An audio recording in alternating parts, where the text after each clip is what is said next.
Welcome to another PC Sportscards PSA submission reveal. This is Josh with PC Sportscards. I'm back from vacation, ready to go. My cough's a little bit better for those that care.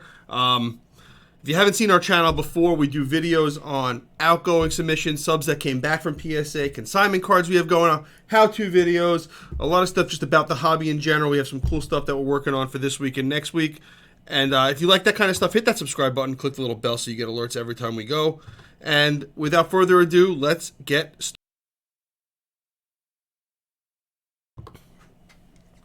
So this is an outgoing submission, so stuff that customers have sent in that we're sending into PSA for them. Here we got a Devers Immaculate Jersey Auto. As you can see, the corner's a little ding. There's some whiting on the sides.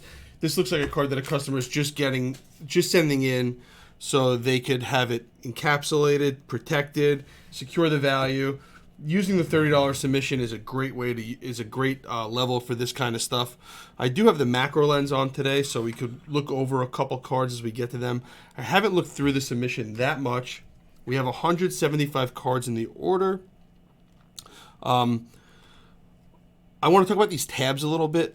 I think the tabs are actually terrible.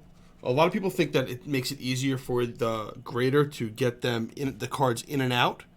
The problem is that if it makes it easier for the grader to get the cards in and out, it makes it easier for the cards to slide in and out by themselves. So, since they slide in and out by themselves, it makes your cards at risk, because if the card slides out during transportation, like look, this is already close to the top, we'll push this down before we send it out.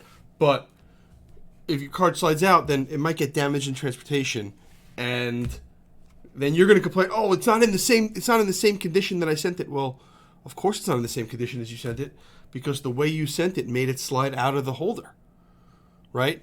So I would definitely double think or think twice if I'm going to use those. I would highly recommend not using them. I think it's easier if you clip the corners of these a little bit, maybe something like that, because then the card's at least protected and in there. I think these Mannies are great cards to send at $30. This one I'd probably wait for a cheaper level, just because, as you can see on the top corner, let me see if I could bring it a little closer for you and zoom in on that. As you can see, there's white up there, and there's even white on this corner over here. Without even going into too much detail on the card, you know you're not getting a 10 on this, right? Like, you're most likely getting an 8 or a 9 is your best case scenario here. So I'd be very picky with these. These are non-numbered rookie parallels, great cards, but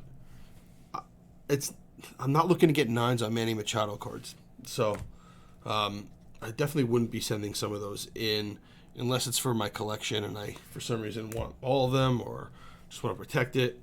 Again, this Trout's a great card, very off left to right. As you can see, the border over here is a lot smaller than the border over here. It's still in the parameters for a PSA 10. But it's not a card that I'd be sending in at this level quite yet. I'm relatively picky when I send cards in, as you could tell. So I want to make sure I'm getting 10s, or at least close. Like, at least I have a shot at a 10. This is a tough card. Very good card to send in at this level. We only have 3 or 4 customers in this order. It's 175 cards that was split up between a lot of customers. One thing I'll say is there's a lot of talk about there not being enough demand right now for this level. In the first 2 weeks, we have over 4,000 cards that have been sent to us for the value level. Put that in comparison, back in 2021, we had about 3,000 to 4,000 per week at the $20 or $25 economy level. We called it standard at the time. So a couple things to take into account when we're talking about that is, back then, only group submitters could submit at that level. So nobody could send direct to PSA. And the market was exploding at that point. So everybody was sending everything in, as we could see by all the cards that we had, like Kobe White and Bol Bol and all that stuff that people sent. This is a cool card. Gold foil, Vlad. Really looking clean on this one. Numbered to 50. So I think demand is at least what it was when it started. It depends if we keep that demand up, but I think demand is really, really strong at this level so far. What do you guys think? One thing I will say, and we did get a comment that somebody really liked that we answered all the questions. We try to answer every single comment that is put out there. These are great cards for this level. We try to answer every single comment that is made. We want to make our channel as interactive and more interactive than every other channel out there. Wander Chromes. These are good cards to send in, I guess. I don't know the pop report on these, but for $30, it's worth sending it in for sure. If you think it's going to be a 10. A lot of cards, if these get 9s, you're going to lose money. Hopefully break even, but most likely lose money. So you got to really know what you're looking for. So that's a conversation that we just had internally. Somebody dropped off cards here, and they said they submitted cards with a competitor of ours, which is great. Submit whoever you're comfortable with submitting with. I have no problem with that. Whatever you want to do, whatever you're comfortable with. But the reason they did it was because that person's looking over their cards for them and charging them some kind of fee, $3, $5, $10, whatever it is. Guys, 92%. We say this on a lot of videos. We're saying this a lot for the first timers, not the repeat guys. But a lot of people, 92% or more of cards, ultra modern cards, that get sent in, so not having an obvious flaw, get a 9 or better. So if you're submitting 100 cards and you're spending extra $300, $500 on somebody looking over your card with 90% of them without you noticing, like, you guys all could see that Manny Machado had white on it, right? Like, we're not looking in heavy detail at these cards right now. You could see that. That's what you need to see. So what would you do with that extra $300 or $500? See how this is so close to the top? I'm going to push it down. Being right there is so much safer. What would you be able to do with that extra $300, $500? You could submit more cards for grading. You could buy more cards. You could buy better cards that you could submit for grading.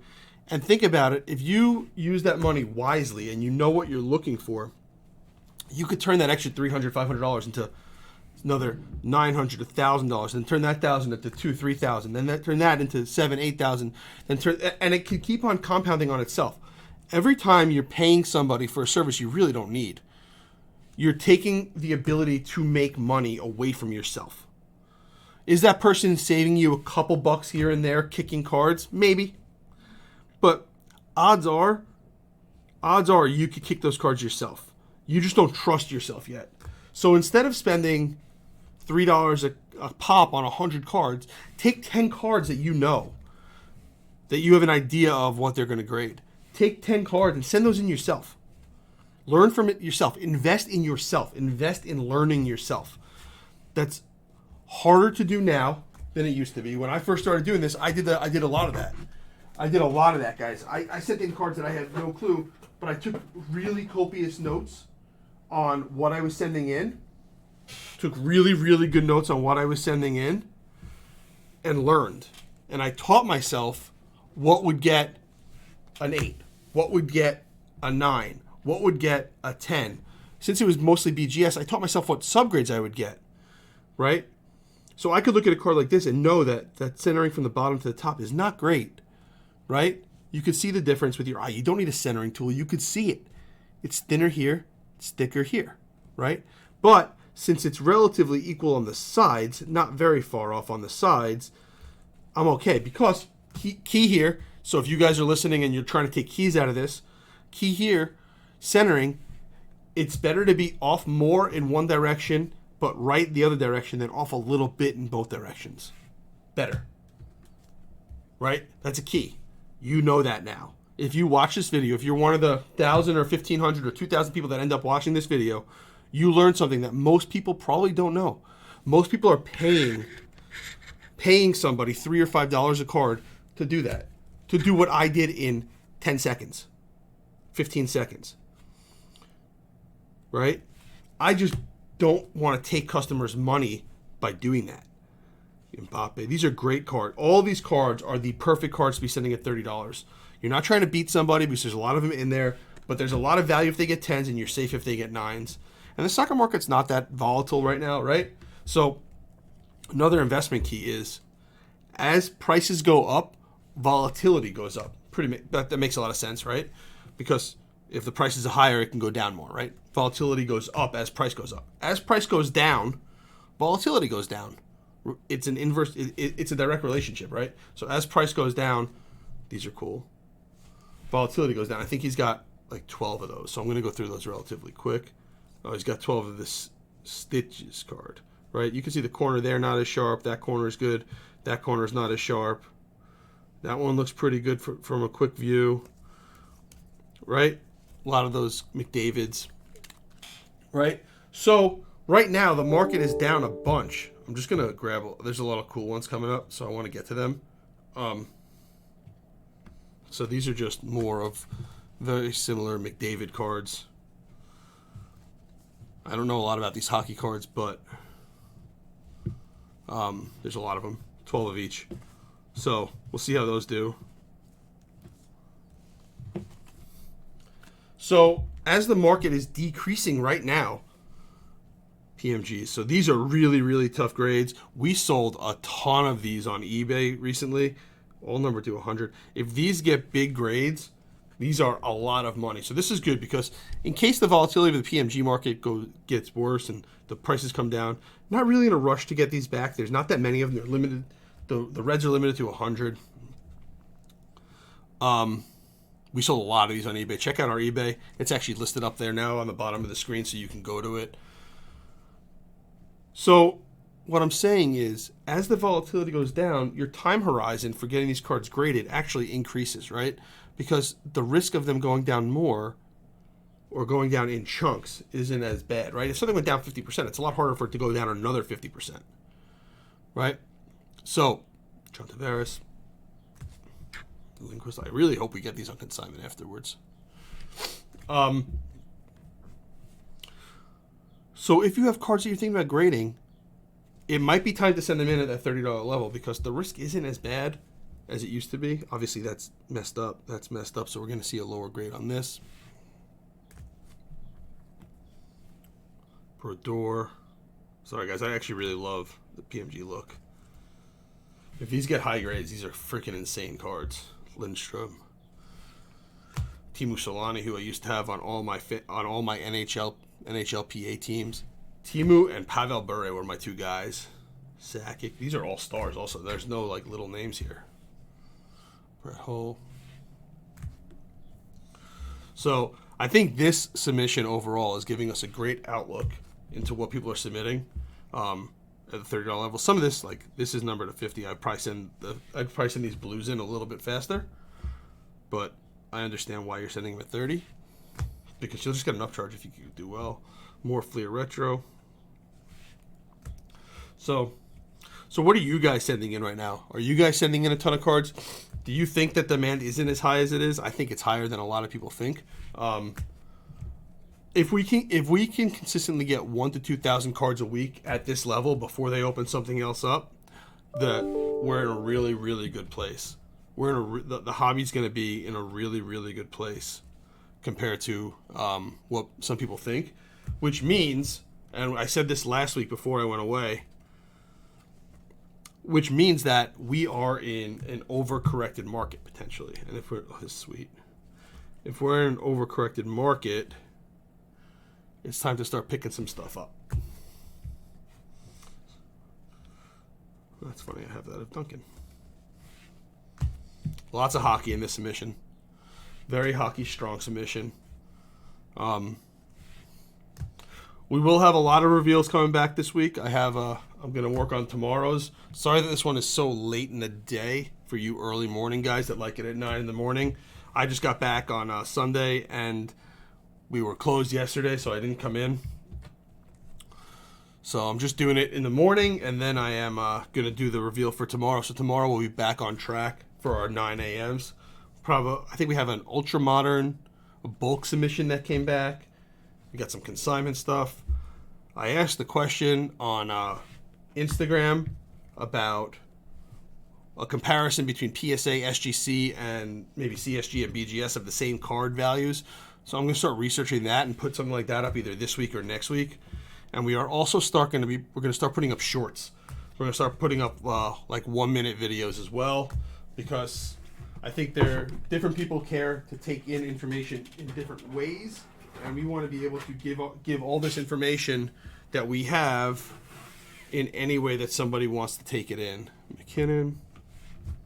So, guys, and please let us know what you're looking for. Let us know what videos. I know somebody asked for a video on how to use a centering tool, and I can't do it because I don't use the centering tool. I just use my eyes. So I would say that there's very few cards. This Zion Hoops I wouldn't send in. I just don't see the value. There's a lot of them that are coming back. But that's the kind of card that you're going to really know. You're really going to know if it's worth it in the next couple weeks, right? Or the next couple months when the entire backlog is done by September. We're going to really know the full pop report and the full picture on those kinds of cards. So I think that's going to be huge for the market. Jacob Eason, I guess you think he's going to play a lot. Cosmics. This is a good preparation play for the football season. I actually really like this. For $30 a card, not a big deal, right? Hit some 10s. Get these cards if these guys start playing. If these guys start playing, then you have a shot. This is a nice looking one. So yeah, you guys tell us what you think. What do you think of those cards? Are you sending in those kinds of quarterbacks? Or are you sending in more proven quarterbacks? More soccer. This is a very soccer and hockey rich submission.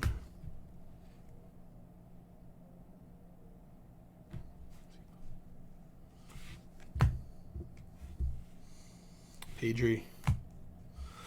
I'm happy to be back from vacation. I'm happy to be able to do these again. These are actually becoming a lot of fun. Happy to do the reveals. Happy to do the lives again. Might start doing some lives on YouTube. So here's an example of a card I definitely wouldn't send in. I wouldn't send in Jordan Poole.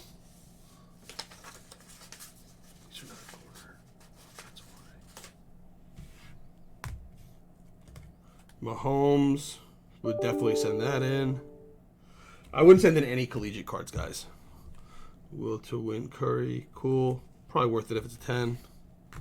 Again, RJ Barrett, not sending this kind of card in. Not sending in the Hoops Premium stock. Tyler Herro, Emergent, not sending that in, even though it's a silver. A lot of inserts.